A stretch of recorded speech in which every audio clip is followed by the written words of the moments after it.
Hey guys, what's up? Welcome to another episode of the Small Business Surgeon Podcast. Guys, today I've got a rock star on the show for you. We have tried to set this interview up a couple of times and it's fallen through, and I'm very pleased to say that he's here with me today. Man, I try to do a special introduction for all of my guests, and the only thing I can come up for today's guest, man, is he's like the Clark Kent of insurance sales. This man has single-handedly gone from getting changed in a phone booth, and he has turned himself into the Superman of the insurance industry in Texas, and I'm extremely happy to be chatting with him today. So guys, please welcome to the show, Brian McKittrick. Brian, welcome. Hello, good afternoon. Yeah, this is the podcast that almost never was.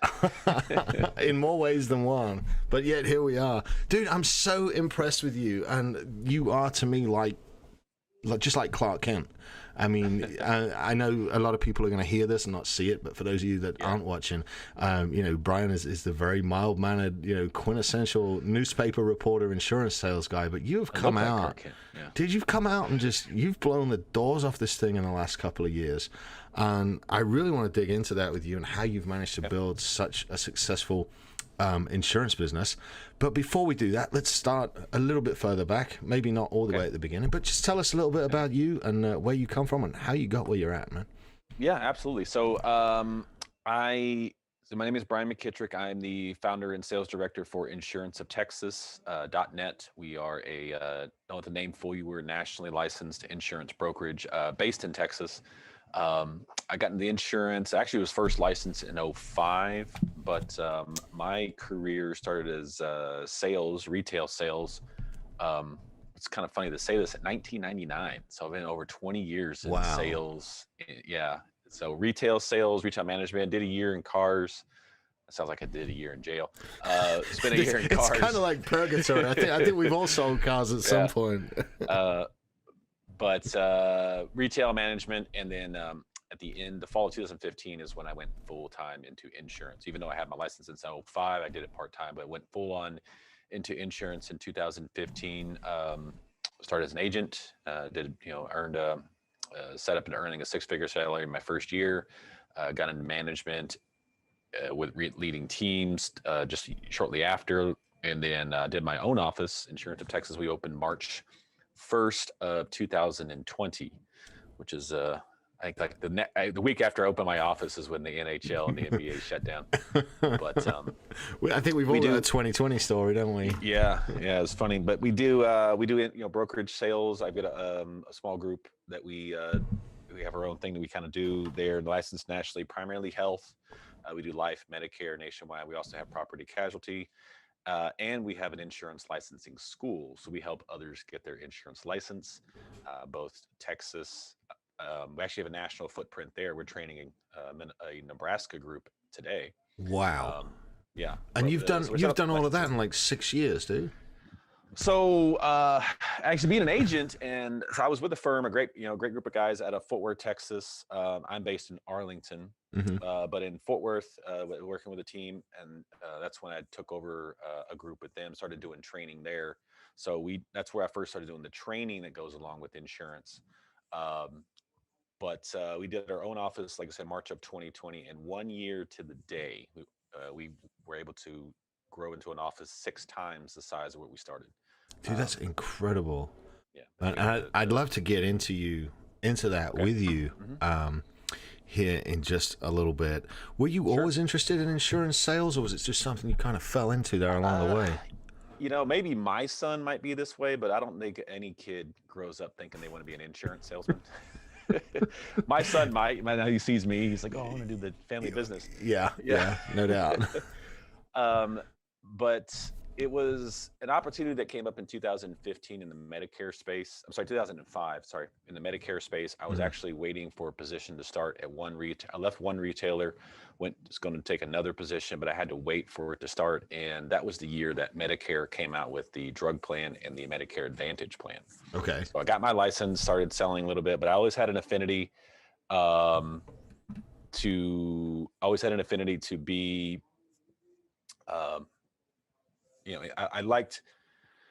I liked the retail space, and that worked really well for a while. It just after a while, it just got I got tired of being told no. I always had that entrepreneurial bug, So I always push the envelope in retail, but I always run into, no, you can't do that. Corporate says no. District manager says no. So yeah, I,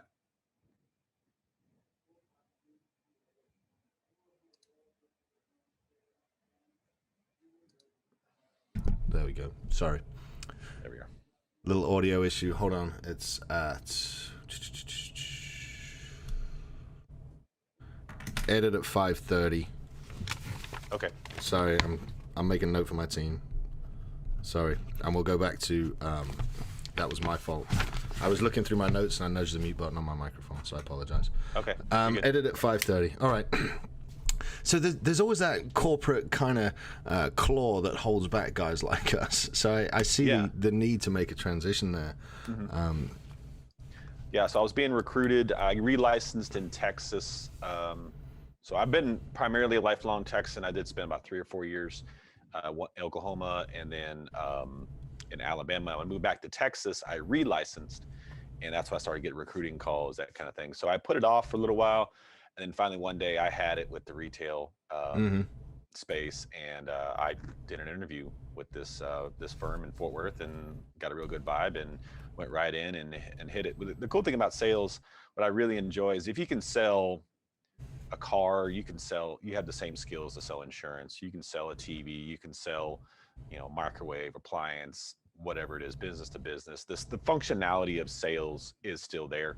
So I've always enjoyed that. So I didn't really skip a beat going from, okay, and let me sell I left Office Max to go before insurance. I was at the biggest Office Max in Dallas, Fort Worth, and went into insurance. And those skills translate over. Right. Sales is sales, leadership is leadership, management's management. Those same skills translate over. So it didn't really skip a beat for me. Went right into it, and I really fell in love with the fact of, I'm a business owner. But even still, that one office, I was underneath their platform, which is a strong platform. It's just I also felt like, you know what, I'm still being told no. Yeah, because they limit what you can sell, don't they? A lot of insurance agencies. Yeah, a lot of places have a focus, so I didn't want to have that limitation. But also, I just really wanted to do my own thing. I really enjoy showing up to my office.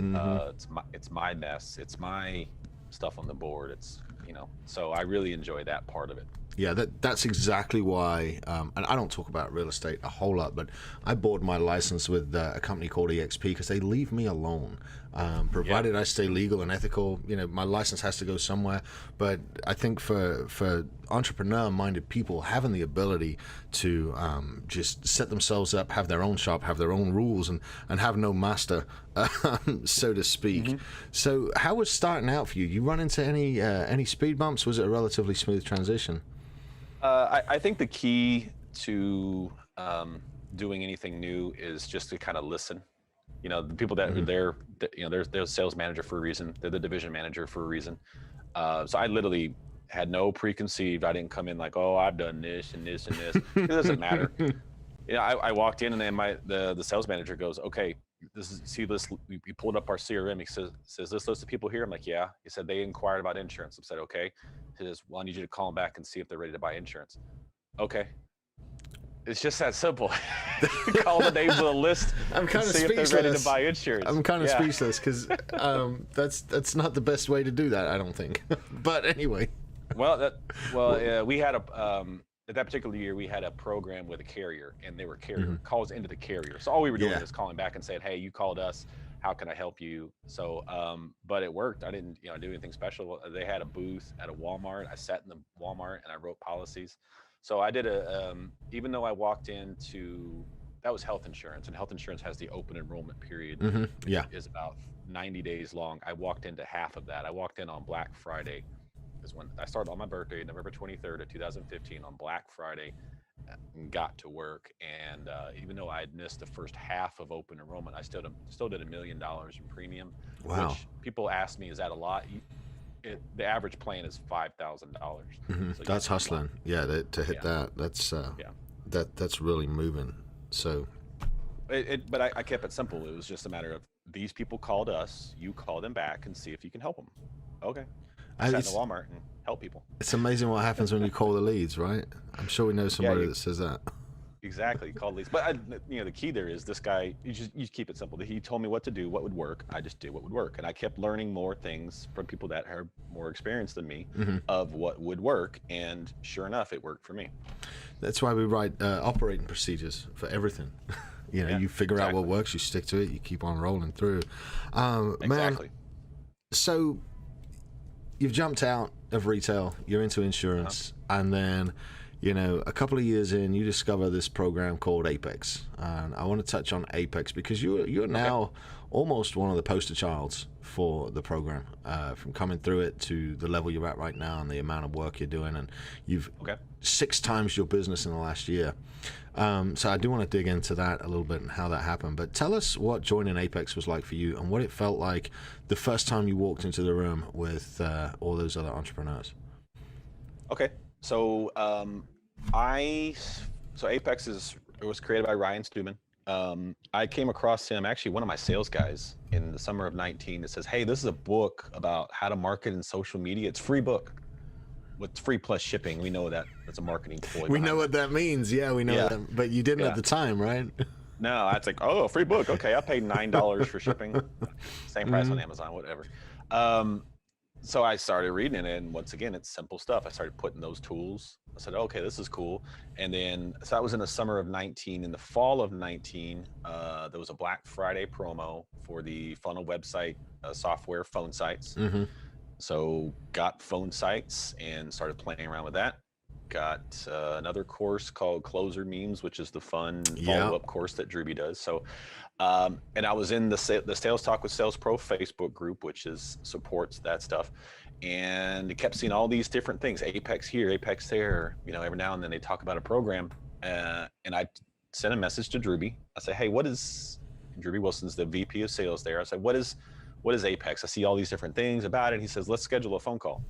So we scheduled a phone call, but Drewby couldn't make it. So he goes, "Hey, I'm sorry, I can't make it, but we're going to keep your appointment. Someone else is going to call you." A few moments later, Ryan himself sent me a message, said, "Hey, I'm going to take over for Drewby. I'll be able to call you at whatever time." So we had a great conversation. And that conversation was not anything to do with money. It had everything to do with where I was as an entrepreneur. He says, "Tell me," and I had already been yearning to do something outside of just hammering the phones all day long. And insurance, there's a quantitative measure or a barometer, if you will, of, okay, if I make this many phone calls, I'll have this many presentations, I'll have this many sales, this is the money I can make. I can map that out. The downside is it's a lot of work. Completely agree. Hundreds of calls a week, a lot of times insurance agents will make, so I was like, it's got to be an easier way. This is the year 2019. We're in the 21st century. Why is there not something else to do? So that's what I wanted to find out. And I'd already got a GoDaddy website for myself, but talking to Ryan, he's like, what do you know about this stuff? I said, told him what I knew, which was almost nothing. I had about 200 Facebook friends, but they're literally like friends. People I grew up with, people I worked with, wives of people, girlfriends, boyfriends of people. That was it. I thought Facebook was, we're sharing pictures of our dogs and babies and stuff. So I didn't even I had a LinkedIn profile, but didn't even have a picture. I had Twitter to follow band stuff. Dude, it sounds like all of us. I mean, we've all got a really similar story. I didn't have that many Facebook friends either. And, now I got so many, I don't know who the hell they are, and I'm sure you're the same. I in the program, so you see, he's like, okay, cool. Well, you need to start at the base because you just don't know this stuff. You need to build it up. So we use a term called build your machine. So it's literally building a foundation and stacking on like a pyramid or adding more pieces to the car that would be your marketing machine. So learning those skills and now crafting it, I was able to get in and but I thought to myself, you know what, this is an opportunity that I missed out on when I was younger. It's like I was really, when I was thinking sometimes selling cars, or maybe my first management position in retail is when I came across like Stephen Covey, John Maxwell especially, and I really, really enjoyed Zig Ziglar. But I lived out of state and I never saw him. And he ended up passing away before I moved back here. So I always lamented not being in those programs. So when I got in Apex, I was like, you know what, I'm really going to take hold of this. Ryan had gone through one of his courses. Ryan's in with Keith Kraft, who had Yep. been like the last 12 to 13 years of Zig's life. They had been involved. So I was like, you know what? This resonates to me. I kind of see Ryan in that regard. So I was like, I'm going to take this and really get into it. So I got in, and the idea was I get in and make sure and come in. So I meet the definition of being an entrepreneur and self-employed, that kind of stuff. So we started working way up. So I was in the Apex group, and then went to the entrepreneur group after a few months, and then the executive group after a few months. And then as of about 2 weeks ago, I'm now an executive coach. Oh, wow. Congratulations. Well done. Yeah, thank you. So now you coach the little guys. Yeah, I've got two so far. But hopefully that grows up. It's amazing to see it, blossom so much, and the goals are incredible. But to me, I'm like, okay, I'm gonna be around this special group. I'm really gonna take hold and do what the program is intended for. So, but the key there is I once again, I kept it simple, and I just did what was in the thing. Yeah, but the program is.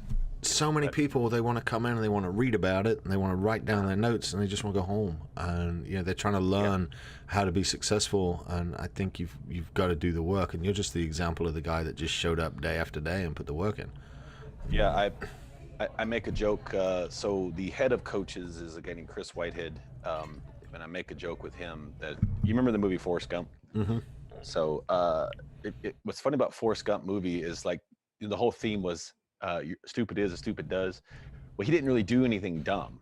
Like, he occasionally would do something, like show his butt to Lyndon B. Johnson or something like that. But other than that, he just did. But he did what his mentors told him to do. Yeah. If you really look at that movie and go, well, he just did what his mom told him. He did what Bubba told him. He did what the drill sergeant scene where he says, "How in the world did you take apart that gun so fast?" He just goes, "Because you told me to." Right. So if we just take our ego out of it and say, okay, hold on, this guy's more successful than I am at this thing. Let me just do what he does let me just do what he tells me to do, see how it works for me, and then I'll put my own spin on it. I think too early in the game, people go, well, my industry's different and I need to do this instead of that. And those are the guys who usually don't make it. Yeah, because, industries are different, but I tend to find that the 10% that's different across industries, 90% of everything's the same.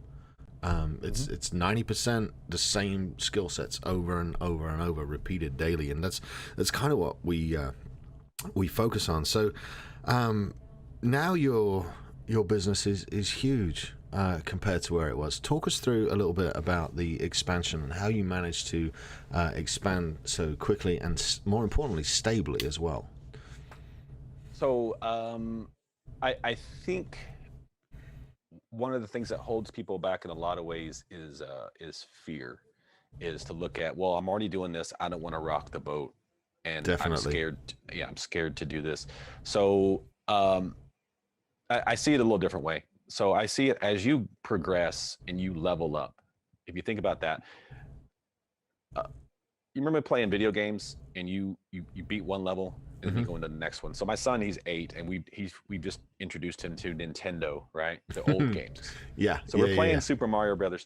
So you beat level whatever, and then you go to the next one. Well, if you try and you fail, you go back to that level you just beat. Correct. Yeah. The same thing happens in business, I think. So you're at this one level and you did this one thing. Well, now you know the skills to be at that level. Yes. So if you make the attempt, stretch out and go into the next level, even if you're unsuccessful, you've already been successful at the previous one. So your floor has been raised. Yes. So I left retail into a full commission environment, but I knew that 6 months in, maybe a year in, if it was not working, I can go back to being a successful store manager. When I took over a team, I had already built up a 6-figure earning as an agent. I know what it takes to be a 6-figure earning as an agent. So the team doesn't work, I can still do that. So I step out on my own office. I still know what it takes to go back to an office and be an entrepreneur within a team environment and still make a certain level of money. So by branching out as we step up, now you want to solidify that, make sure that's working. Yeah, for sure. Yeah, that car's got to be running before you add something to it. But you can't be scared to add the one more thing just because you might change up a little something about what you're currently doing. Correct. Yeah, I So completely agree. yeah, there's plenty of people. There's people that get in their industry. Nothing wrong with this. They get into the industry and they do the same thing for 20 years. There's nothing wrong with that. If that's what you want to be, that's what you want to do. I have a friend. He's been doing Medicare successfully for the last 10 years. He makes somewhere between 80 to 100,000, depending, and he wants to sell 100 people a year, and he stacks onto his clientele base.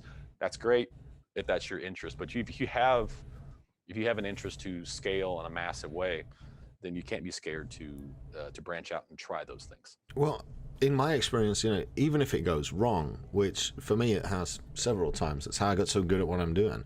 But when it goes wrong, you're never starting from scratch. You're always starting from experience. You start from whatever the baseline was that you drew before you leapt off. So, Exactly. yeah. So talking of failures, have you ever failed? What would you consider your biggest failure as an entrepreneur, or have we bypassed all that? Are you the lucky one that learns from the rest of us? I have a tendency to be pretty methodical. So I don't just jump into something. Right. However, that doesn't mean, I've not had disappointments or that kind of thing. When I was took over a team within that office, the one downside, and I realized this after a couple of years, was I was leveling up people, and as I add a person, I was adding costs. So what I essentially was doing was this parallel line of additional revenue with additional cost, and my baseline did not change.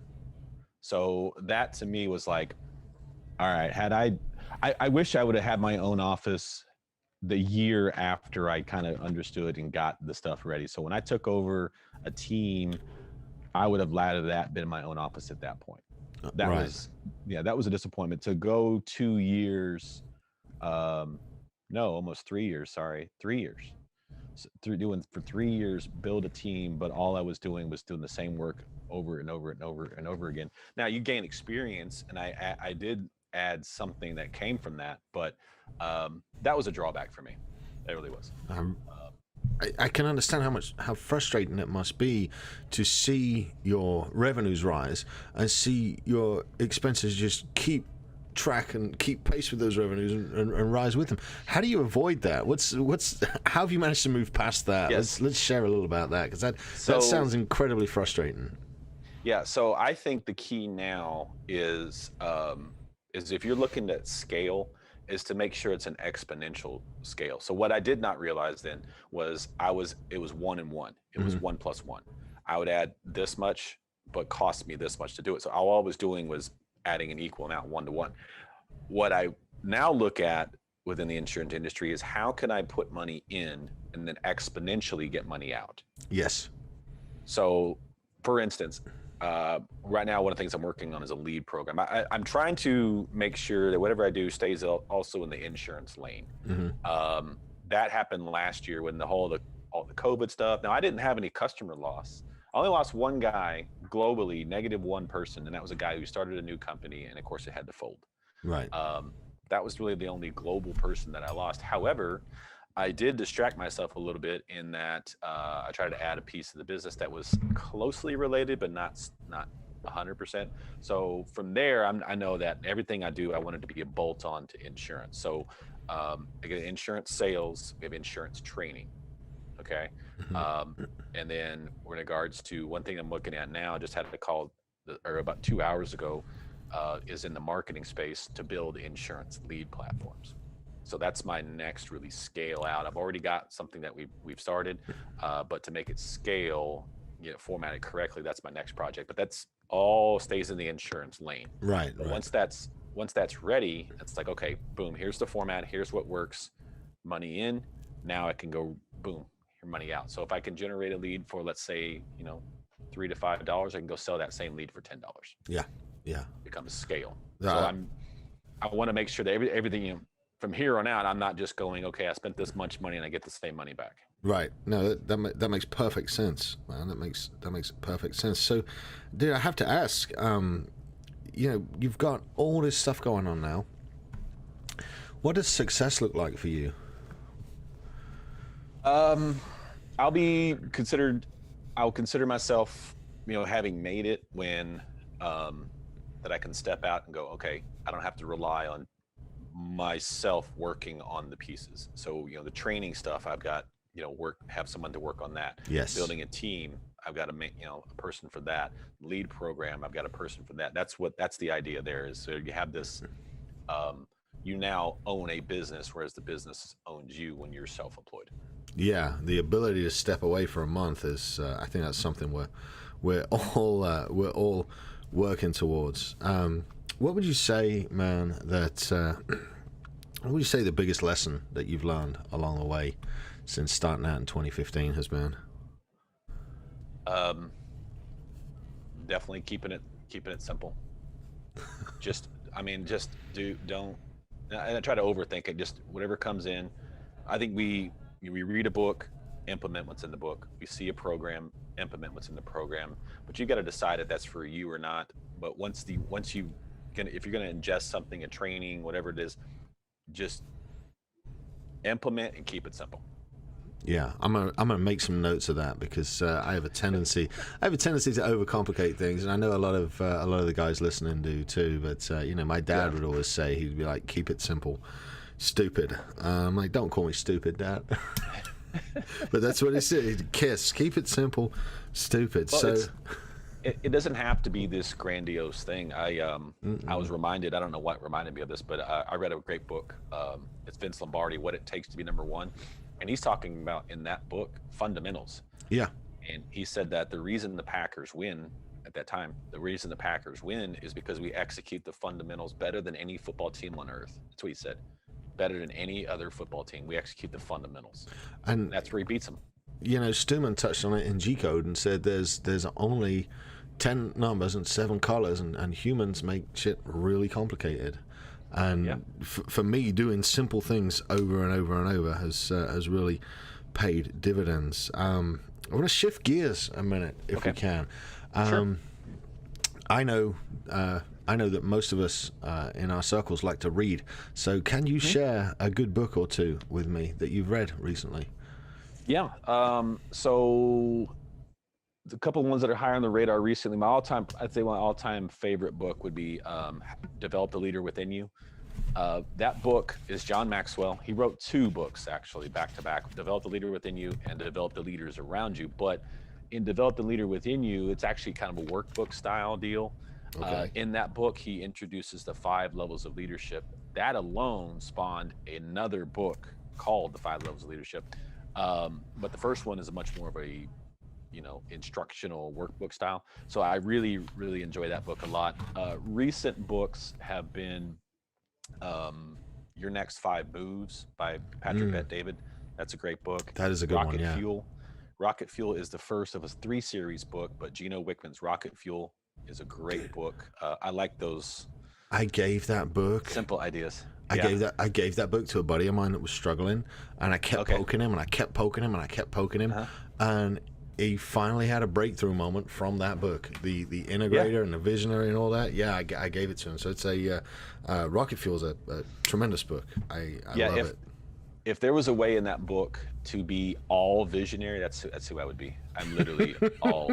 I don't think I did anything. Like, if I look at the integrator quiz, I'm like, that doesn't match me at all. I don't like that.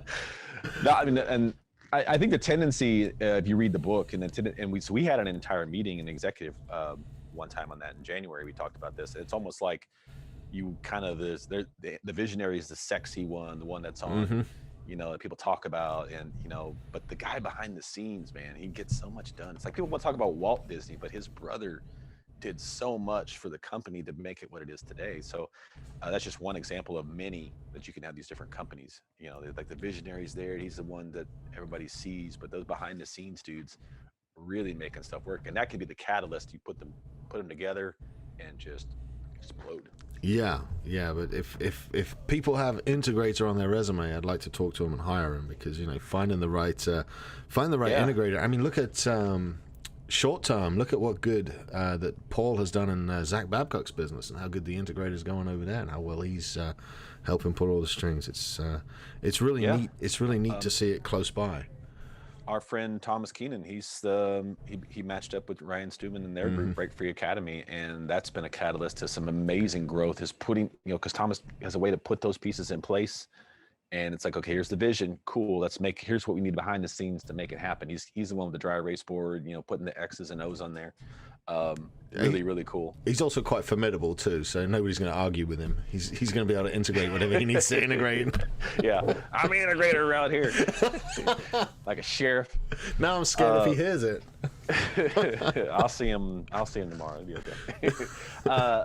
Recently, I've seen him like the last two MDMs, but Vince Reed's book, Internet Traffic and Leads. I'm reading that one right now. I'm almost done. Very, very good stuff. Saw him last year's MDM conference, the $1 Million Mastermind, and then I actually got to sit down with him before this most recent one. So that was a cool experience. He signed my book. My son met him. Yeah, really cool. Lucky for his signature. I think Thomas signed my book. I think that's all the ones I got. But man, how do you like those events? Have they? For me, masterminding absolutely changed my life. Has it done the same for you? Do you get a lot of value out of that kind of stuff? I enjoy those kind of things because I didn't do them growing up. So I took my son. You were there in February. The Apex Live one. Dude, I took my son there. I want to bring my kids. I just don't dare. Yeah. He's 8, and well, the cool thing is my wife sees so it's cool to have that. I'll be on the same page with his growth and his mindset. So we're very, very strong with him on his education stuff. But I want to expose him to those things that I get a chance to grow up with. Yeah. So I only knew about these guys in my mid to late 20s, and for Mason, who's 8, to go, and he's not really much into sports or music, like pop music or anything like that. So when he sees these authors, he read one of Ryan's books, he has Drewby's book.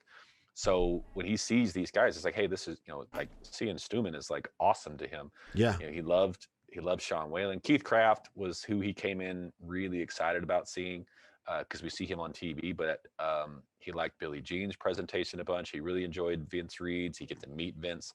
But then Steve Weatherford, that was at that event, that was huge for him. So I like going because it's positive information. I like more of the tactical type stuff.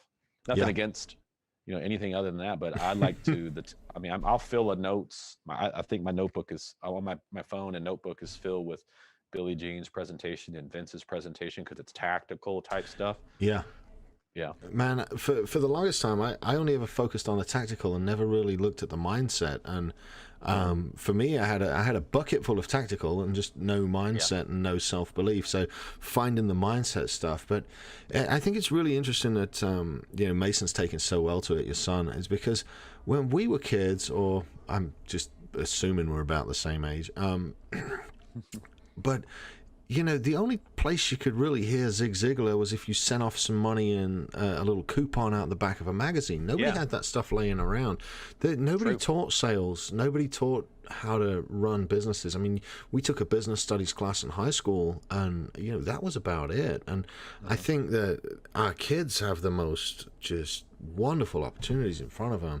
The price of knowledge has never been cheaper. The information that we can put together. Need an internet connection and either a crappy laptop or a cell phone. And I mean, you can watch. You can see Jim Rohn. You can see Zig Ziglar. All these guys on YouTube for almost nothing. I like Frank Kern in his surfer phase. I like listening to Frank Kern. I think he's got some stoner Frank Kern style. Yeah, he's got. But yeah, it's just all out there, and and it becomes so. Those are the guys that if Mason had like a the celebrity kind of thing, those would be the guys to him. Like, oh, I could take a picture with Ryan Stewman. That's really cool to him. Hey, it was cool to me the other week too. I mean, Yeah. But man, I think that might be something to do with why we're seeing such a shortage in low-income jobs. A shortage in staff for low-income jobs. I don't want to get too far off track, but it seems like people have discovered how inexpensive developing skill sets is while they've had all this time sitting at home, and now they're making good money. So I think ultimately, online education is going to be very good for the economy. Anyway, I was talking to someone else about this, another Apex coach, it was Mike Claudio. We were talking about his, we just children. His sons are not much younger than Mason. We were talking about education and stuff like that. And if you look at, I mean, I didn't set foot in a college, so I didn't go that route and have that deal. But you look at the entrepreneurial path, it's like there's no cap. We don't start off with a salary, whatever. But these people coming out of college and they're expecting a certain amount of money. Mm-hmm. Well, that's fine.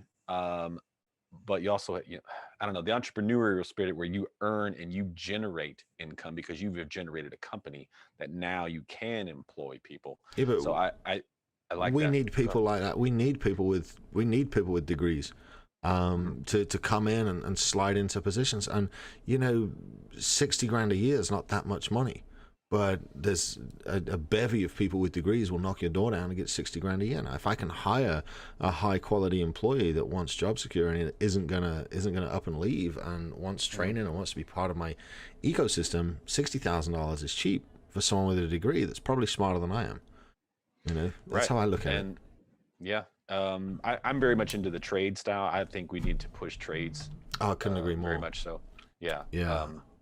Part of that is both my brothers are electricians, so I think there's a huge value in, and I've got other family who's my dad and his two brothers, all three of them were engineers. Mm-hmm. So there's a great spot in there for the design and the mechanics of the implementation of trades, and I think we undercut that. I really agree. And it would be nice if we could make trades to where they weren't kind of frowned upon so much, as everybody says, oh, get a degree. But I was raised, my great granddad, my granddad, my dad were all painters. And when I got out here, the first thing I started doing for side money was painting houses and doing construction, and that led to flipping houses. And I got half of what I know from having being raised in the trades. And Right.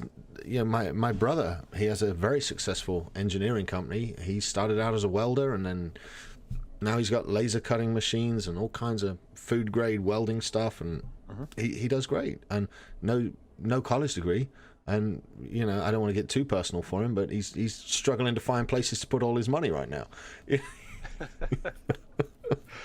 So I'll take on an investment. Help me with my lead program. You know what? I'm sure he just bought a mechanic shop. Like literally just bought it just so he'd have somewhere to hang out and work on his race car. I'm like, That's awesome. yes, My dad did that. He's My done dad was great. an entrepreneur. Yeah, my dad was an entrepreneur. He and his brother-in-law started a hot rod shop. But then my brother was born, and then my other brother was born after that, and then he had to go get a real job. Hot rods are expensive, dude. I've got one sitting in my driveway that is very expensive and doesn't run because it's so expensive. So Yeah. it runs about once a year for about 30 seconds, and it goes incredibly quickly, and then it goes pop. That's funny. All right, I got a couple more questions, Brian. I sure. appreciate you hanging out with me this afternoon, man. We'll get this. That's cool. We'll get this moving, get this wrapped up pretty quick. I got just a couple more questions that I pretty much ask everybody on here. Number one, currently where you're at, who are your biggest influences? Who are the guys that show you the way, and who do we need to go check out? So I cannot think of any celebrity, famous-ish type person. Everybody that's I'm looking at now and learning from a lot of ways now are people within our ecosystem. The speakers at $1 Million Mastermind, Vince Reed. So I'm looking at a lot of his stuff. He has a company, and we're in I'm in his fold there. He does a mastermind once a week. So that probably be about him, and Ryan Stewart would be probably about the most famous people I can mention. I do have a close group within a group. So there's 6 of us in Apex. We're all executives. We're all coaches. We call ourselves the Goon Squad. I've seen that. Yeah, but that just came from a conversation. But it's 6 people who are all very similar. Everyone's a dad. We've all my book is in the editing stage, nearly done. 2 other guys are in the same spot, or we've all written a book. So to all be on that very similar platform and on the same plane, those are probably people that I would get the most influence from. But once again, these are not household names. So I'm not looking to any of the celebrity types. It's more the guys who are in the trenches doing the work like you're talking about. Yeah, I love that. And most of the people listening to this aren't going to be looking at celebrities as their idols. They're going to be looking at guys like Stuman and guys like you and guys like Tom, and so they do look up to them. So it's good to hear that you're influenced by the same guys that we are. One more question. So Sure. What is the biggest piece of advice you can give to a kid starting out as an entrepreneur? If you're starting out as an entrepreneur, I think you number one, you need to look at what it is that really drives you from a passionate standpoint, from an internal standpoint. There's a lot of ways to make money, but not all of them are fun, sexy things. So if you can get into something and do that something, that becomes a vehicle for something larger later on. But whatever drives you and you're passionate for, don't start chasing other things. Try to stick within bolt-on and scalability within that channel, within that lane. I think it also can become a habit. I've seen guys do this where it's like they're really good at something and this other thing is really cool at the time, so they jump on that thing. And then it either doesn't work or it fizzles out. Now they mess up their other thing. Yep. So, find a lane that you like to be in and use that as your vehicle, and look for other scale and bolt-on opportunities in there. Dude, that's phenomenal advice. If I need to get one of them bomb buttons like Brad Lee has, so whenever somebody drops something like that, I can press the bomb.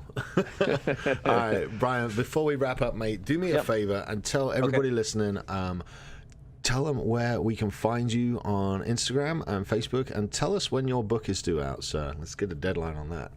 Yes, so I just sent what would be my first round of edits. It's probably the longest one back to the editor.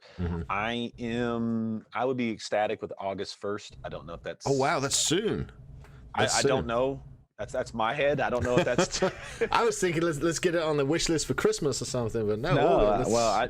To me, I don't know, and I'm not in the book trade stuff. But after my last conversation, hopefully Catherine Tagg is her name, great editor. Hope she's not gonna be mad at me for that. But that's in my head. I could very well be wrong. If not August 1st, September 1st, hopefully. July 11th would have been a perfect date for me. That's a family thing, but I don't think it's gonna happen that quick. But as far as finding me, I made it really simple. BrianMcKittrick.com. BRIAN. McKittrick is spelled M as in Michael, CKITTRICK.com. From there is a bio and then links to all my social media. And we will get that up. We'll get that up in the podcast notes as well. What's your insurance website, man? Insurance website is insuranceoftexas.net. You can get quotes for life, health, and Medicare through the website.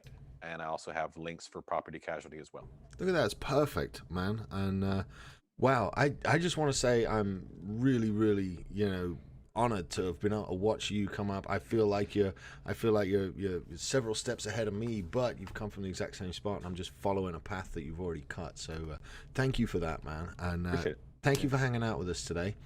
Yeah, it's fun. Guys, that has been Brian McKittrick. Please go check him out at brianmcKittrick.com. And if you've got any questions about insurance or any of that kind of stuff, jump on over to his website at insuranceoftexas.net. All right, that has been this episode of The Small Business Surgeon. Thank you so much for listening, guys. If you would be so kind as to jump on and leave us a review. And don't forget to hit that subscribe button. And we will see you on Friday for another episode of Friday Fire. You'll stay safe and have a great week.